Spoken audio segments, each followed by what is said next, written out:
Coach Zhang explained how to choose the best racket for beginners.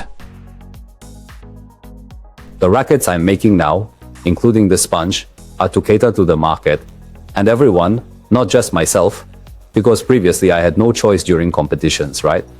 So when choosing rackets, everyone must differentiate one. The sponge is more important than the paddle. The sponge is more important than the paddle. It's like drinking tea.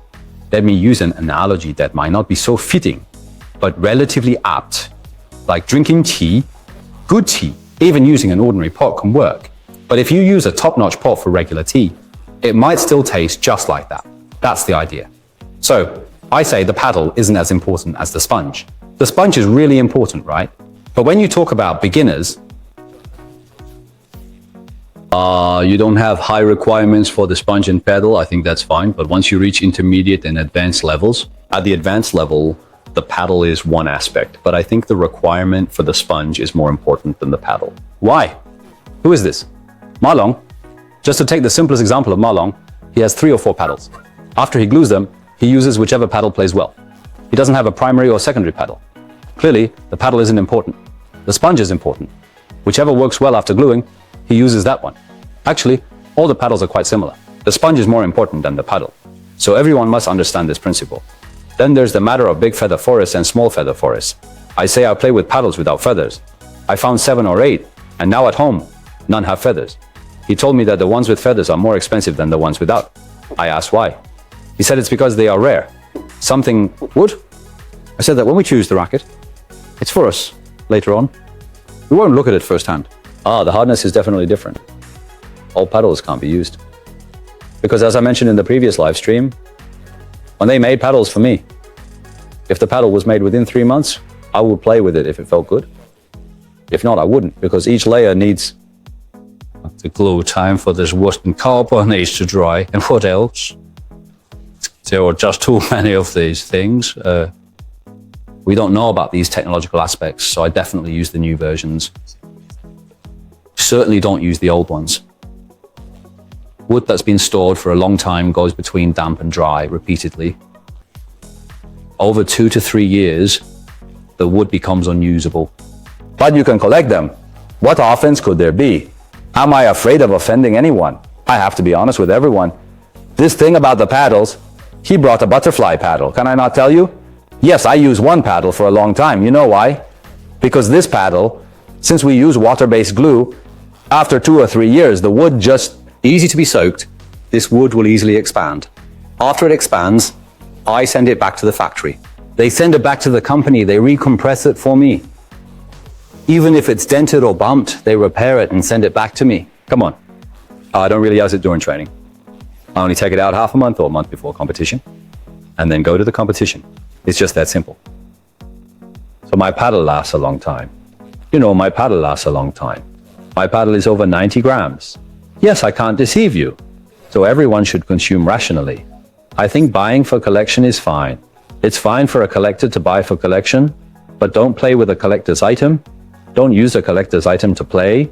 Still buy the new version. Imagine these pieces of wood left for a long time. They won't be as sturdy, right? They've all developed a patina. So how could they possibly approach that? They simply can't approach. If you think about it carefully, you'll realize that regardless of wrapping it with film, changes in weather affect it.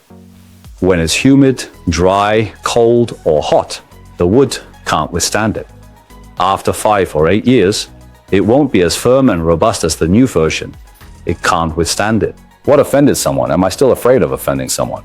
I have to tell everyone the truth. This table tennis racket, he brought a butterfly racket. Can I not tell everyone? A few days ago, a friend of mine brought over this racket. He came over and started talking to me about all this stuff about codes or something. I asked, what is a code? He said it's the code underneath the paddle. I asked, what does this code mean? He said, Mr. Zhang, don't you play with K code or something? I said, the paddles I use have never had codes. Come, let me show everyone. The paddle I use looks like this. He said that everyone in the market says the paddle you use is K code or whatever, this code or that code. And I asked, what does K code and this code mean? Can you explain it to me? Because I really don't know this knowledge. He said this code is the first letter of the code, is the production year, the production date. This means which year is which code. I said, then how do you know which code I use? He said, the market says which code you use. I said, the paddle I play with, and I took out 2 pieces. I said, the paddle I've been using since 2010 doesn't have a code, no surface, see? This one. My code is NO number, right? NO is number 1898. My codes are all like this. No code. Then he said, that's what everyone in the market says. I said, I really don't know about this because the paddle I use doesn't have a code. Let me educate everyone a bit. The next one is the P code, which is the boss's. And it's quite expensive. I suggest that everyone collects it as a boss does. It's definitely not meant for playing because if the wood is left for a long time, it can't be used. I've mentioned this issue during previous live streams that if the wood is left for too long, it won't be as good as new boards. It's P code. The first, he said the reason it's expensive is because it's P code. I don't know what P code is either. Secondly, he said, I am something like Big Elm Forest. I said, what is Elm Forest? He said, it's on this board. Bring it a little closer. Big Elm Forest, small Elm Forest. I said, I'm baffled. Friends, does this count as Elm Forest? I don't know if it counts as Yulin either. I guess it counts, right? Maybe he didn't capture it clearly. P code, right? It counts. Many people say it counts. Let me show you the paddle I use. Is it considered Yulin? Does the paddle I use count? Okay. Did everyone understand? Because for the paddle I use, the wood must be of a single shade. Let me explain. If the paddle has a varied color, I won't even try it. No matter how comfortable it feels to hold, or how similar it is in shape, or in every other aspect, if the surface of that paddle has a mixed color, I definitely won't choose it. All my paddles are white. Not only my paddle, but also all of them are the same. Here, I have another one.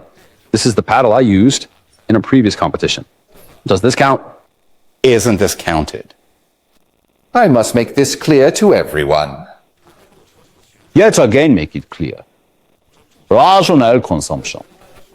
The table tennis market is not for speculation like this. All right. I guess there are peers in the live stream. Those who understand the versions of the paddles. I hope you take responsibility for every word you say. Why not? I want to explain to everyone because the hardness and softness of this type of wood differ on the surface.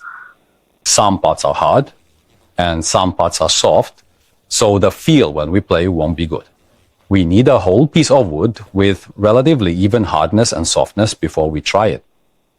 If the surface has patterns like my friend mentioned about the Yulin surface, we wouldn't even consider choosing it because the hardness is uneven. It has patterned areas and non-patterned areas. And the feel when playing would certainly be poor. The face of the blade. What is the face of the blade? This is the face of the blade. The face of the blade must be the same color. I definitely don't want it to be patterned. The main thing is authenticity. My live stream focuses on authenticity. I don't have any assist. Don't think I have any assistant. My pedal is just a custom-made pedal and the sponge is also custom-made. It's that simple, because I need to have my own comfortable number. So, the reason why I haven't introduced the paddles yet is that I want to find a good paddle and good sponge so that everyone can get the same custom paddle and sponge experience as I had before in the market. This is the main reason why I'm not offering paddles and sponges right now. Here, my paddle might not be easy for you to use, including the paddles used by other main team members. They might not be easy for you to handle. Then you might feel it's a bit hard, a bit heavy, right? But as long as it suits us, that's enough. So our measurement, previously Butterfly, including Donic now, would make them for me. But now I won't require such high standards. Read more about table tennis on my blog, PingSunday.com. Get free ebook and coaching advices. See you in the next video.